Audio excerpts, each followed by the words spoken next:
আসল সুখ কোথায় জানেন? অন্যের মুখে হাসি দেখার মধ্যে সুখ। আসল শান্তি কোথায়? অন্যকে ভালো রাখার মধ্যে সুখ। আমরা পাই না কেন জানেন?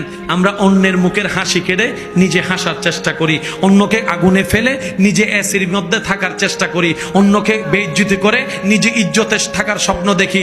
কখনো পাওয়া যাবে না, কখনো পাওয়া যাবে না। কারণ রবের বান্দাকে, রবের সৃষ্টিকে যে কষ্ট দিবে, রব তাকে কখনো ছাড়বে না, রব তাকে কখনো ছাড়বে না, রব তাকে কখনো ছাড়বে না।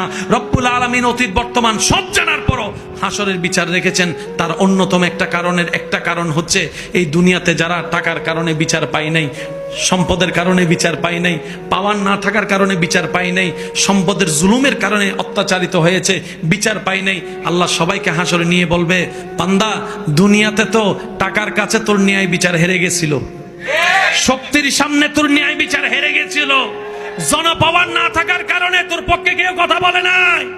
ও বান্দা, হাসরে আনছি আমি, আল্লাহ আছি তোর পক্ষে, এবার আমি ন্যায় বিচার করেই দেখাবো। আল্লাহ আমাদের সবাইকে বুঝার তৌফিক দান করুক।